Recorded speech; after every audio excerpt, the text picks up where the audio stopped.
안녕하십니까, 알림이 황희두입니다. 방금 전 송영길 전 대표의 조사가 무산됐다는 속보가 나왔습니다. 검찰에 자진 출석을 했는데 검찰이 조사 불가 입장을 밝히면서 송영길 전 대표는 발길을 돌렸는데요. 주변 사람 말고 저를 구속시켜달라 이런 얘기를 할 정도로 검찰에선 주변을 건드리고 있는 상황 같습니다. 지금 제일 중요한 건 어제 터진 MBC 단독 보도 아닙니까? 대통령실이 공천을 거론하면서 한일 관계 옹호를 압박했다는 걸 어떻게 받아들여야 됩니까? 한마디로 여당 최고위원회 쪽에선 대통령 공격하는 거에 대해서 왜 말 한마디 없냐? 그런 식으로 최고위원 하면 안 된다. 이렇게 이진복 정무수석이 말했다는 겁니다. 그래서 다 들여다보고 있다. 그러면서 공천 얘기까지 나오는데 이와 관련한 얘기를 태영호 의원이 직접 꺼낸 겁니다. 이후로 태영호 의원은 기억이 안 나고 전혀 사실이 아니다. 이진복 정무수석은 말도 안 되는 소리다. 이런 식으로 모른 척하고 있지만 다른 언론에서도 여기저기서 해당 내용을 보도하고 있고요. 실제로 이진복 정무수석을 만난 직후 태영호 의원은 민주당을 비난하고 미래지향적 한일 관계에 대한 일본의 화답 징표라며 외교 청서까지 띄워주는 발언을 합니다. 이러니 더더욱 합리적 의심을 할 수밖에 없는 거고요. 심지어 태영호 녹취록, 여권 강타, 메가톤급 파장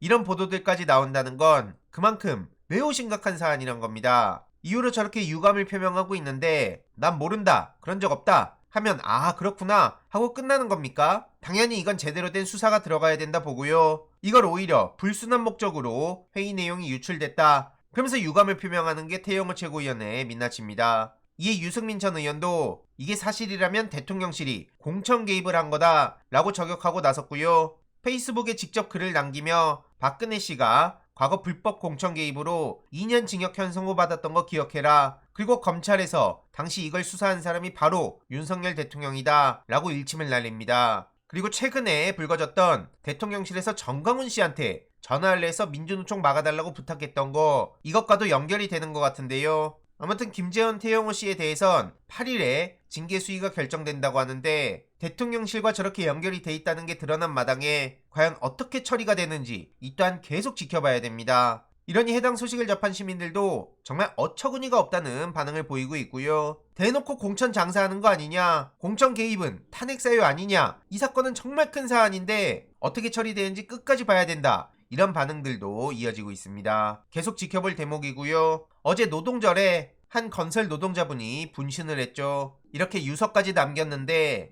여기서 중요한 내용은 집시법 위반도 아니고 정당하게 노조활동을 했는데 업무 방해 및 공갈이라는 걸 참을 수가 없다. 이게 핵심입니다. 정말 파렴치한 정부라는 말밖에 안 나오고요. 노동조합 활동하는 분들이 목소리를 내는 이유가 뭡니까? 그만큼 부당한 건설 현장, 이걸 개선해달라는 거 아닙니까? 참고로 지금 중태 상태라고 하고요. 부디 쾌유하시길 바랍니다. 문제는 지금 윤석열 정부의 대응인데요. 노동조합을 대놓고 탄압하고 있지 않습니까? 13차례 압수수색이 진행되고 15명의 구속자가 발생하고 950여 명이 출석해서 조사를 받고 있다고 합니다. 많은 시민들이 관심을 가져야 된다 보고요. 심지어 노동절에도 노동자를 갈라치는 게 지금 대한민국 대통령입니다. 노사법치주의 확립, 고용세습 타파, 이 얘기를 노동절에도 하는 게 정말 쇼킹할 따름이고요. 정작 기득권 세력들의 오래된 카르텔, 세습에 대해선 아무 말도 안 하고 있습니다. 이러니 양대 노총에선 6만 명이 모여서 노동절 집회를 열었는데 많은 시민들도 역시 지지율 떨어지니 노동자 때리기 시작하는구나, 고용세습 가장 심각한 데가 법조계 아니냐,